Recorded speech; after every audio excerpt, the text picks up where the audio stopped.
Theodor Herzl fue el padre del movimiento sionista. Él afirmaba que lo mejor que podían hacer los judíos para fomentar sus ideales era realizar una intensa tarea política. Otras personas afirmaban que hacer política era poco. Ante todo había que hacer una tarea práctica, fundar asentamientos, juntar dinero, plantar árboles.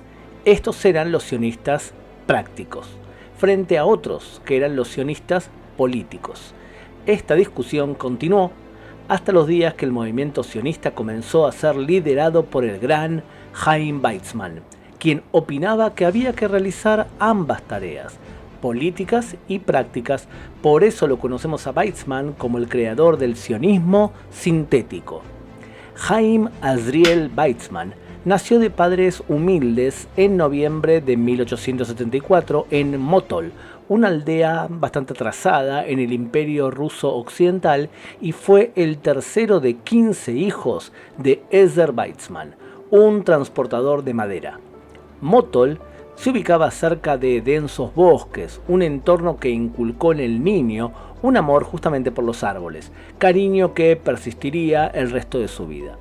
Pasó los veranos de su adolescencia cabalgando en las balsas de troncos de su padre río abajo hasta los puertos del Báltico. A pesar de los escasos medios, los padres se esforzaron para que sus hijos recibieran una educación universitaria después de una estricta educación ortodoxa judía durante la infancia.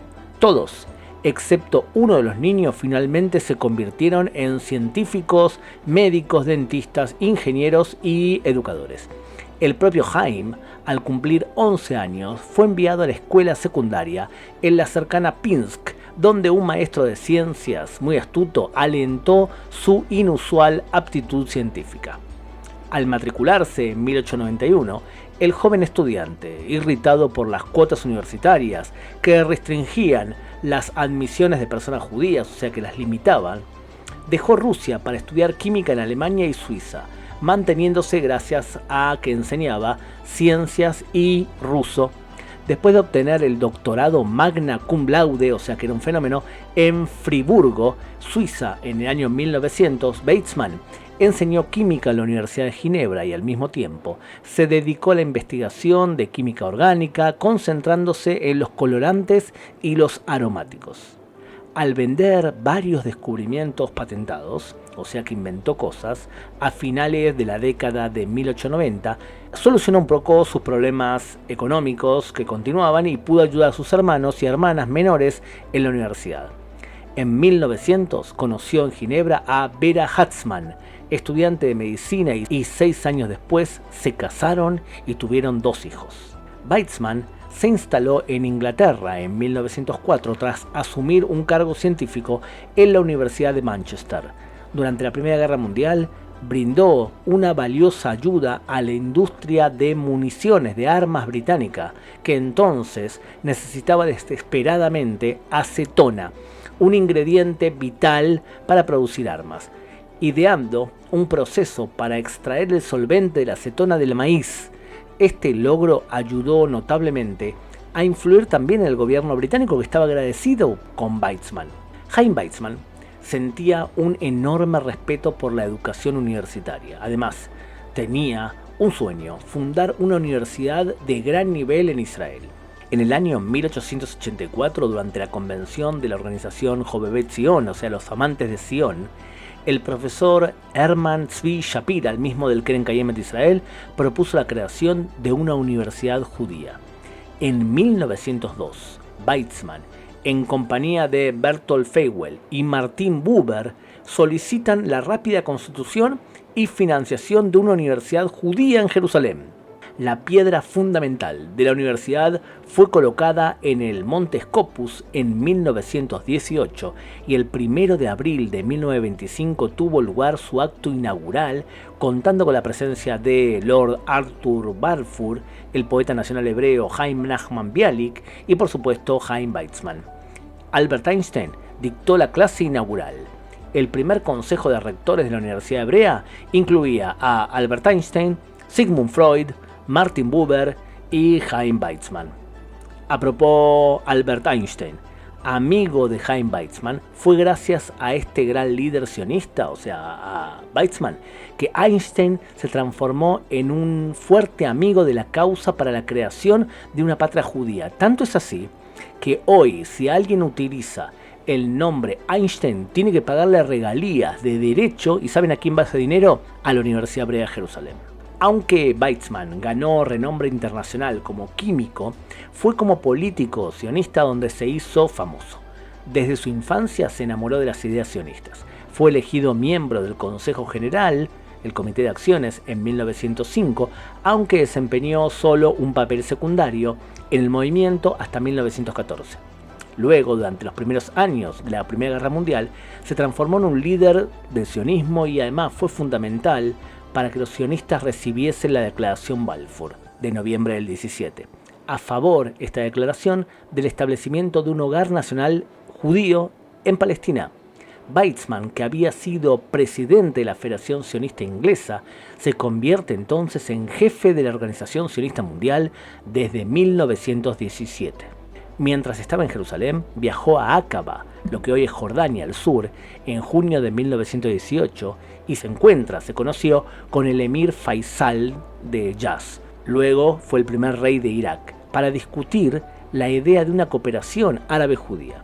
O sea, eso se llama los diálogos o las conversaciones Weizmann-Faisal. Se volvieron a encontrar y llegaron a un acuerdo por escrito durante la conferencia de Versalles de julio del 19, y en principio Faisal se mostró feliz en reconocer la idea sionista de un Estado propio. Lamentablemente los árabes lo presionaron para que se retirase de estos acuerdos y al final este entendimiento que podía haber evitado las guerras entre árabes y judíos se canceló. La habilidad de Weizmann como negociador fue tan buena y probada durante la década de 1920. Gran Bretaña enfrentaba a muchos problemas y desórdenes civiles derivados del naciente nacionalismo árabe. Entonces, Gran Bretaña se fue retirando gradualmente del compromiso que habían dicho de la Declaración Balfour, o sea, de reconocer un Estado nacional judío. Ahora, como líder intrépido, Weizmann enfrentó a estas dudas de la política británica, las revueltas árabes y también los asesinatos que árabes hacían contra judíos, pero también las disputas y conflictos que dentro de los sionistas se vivían. Entonces todo esto era una situación bastante inestable. Algunos sionistas lo acusaron a Weizmann de ser demasiado dócil, de ser demasiado bueno hacia Gran Bretaña en su pensamiento y en su acción política. Su control sobre el movimiento nacional judío, o sea el sionismo, fue varias veces cuestionada, principalmente cuando los británicos elaboraban libros o leyes para limitar la compra de terrenos por los judíos o la inmigración, o sea, para que haya menos inmigrantes judíos. Al fin y al cabo terminó renunciando en los años 30 y fue reemplazado por David Ben Gurión, el líder del movimiento sionista que al final terminó declarando la independencia. Weizmann volvió a la ciencia y fundó el Instituto de Investigación de Rehovot, lo que hoy es el Mahon Weizmann. El Instituto Weizmann lo fundó en 1934 con la ayuda de amigos de Inglaterra. Anteriormente había realizado una gira por Sudáfrica y desempeñó un papel destacado en los esfuerzos políticos y públicos para salvar a los judíos de Alemania y sus propiedades después de la llegada de los nazis al poder en 1933. A principios del 48, aunque ya no era presidente de la Organización Sionista Mundial, los líderes sionistas lo enviaron a Washington para mantener conversaciones muy importantes con el presidente Harry Truman. Weizmann convenció a los Estados Unidos para que abandonara su plan de suspender justamente la decisión de partir Palestina y crear un Estado judío, lo que habría puesto en peligro la fundación del propio Estado. También Weizmann convenció al presidente Truman para que renunciara a su propuesta de excluir, de sacar el desierto del Negev en el sur como parte de Israel. Su intervención también condujo al reconocimiento estadounidense del Estado judío recién proclamado, el 14 de mayo, y a la concesión de un préstamo de $100 millones para el Estado de Israel recién nacido. Ese septiembre del 48, Chaim Weizmann es elegido presidente del Estado de Israel, el primer presidente. Murió en noviembre de 1952 tras una larga enfermedad. Se le dio un entierro de Estado en su propiedad en Rehovot.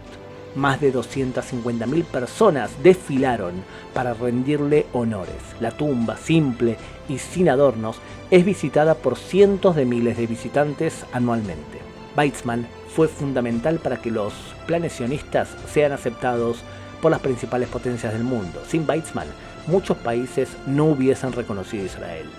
Sin la fuerza de este gran líder, la Universidad Hebrea de Jerusalén se hubiese quedado quizás en una utopía. Fue el primer presidente de Israel, un Ish Lelo Tajlif, un sionista indispensable.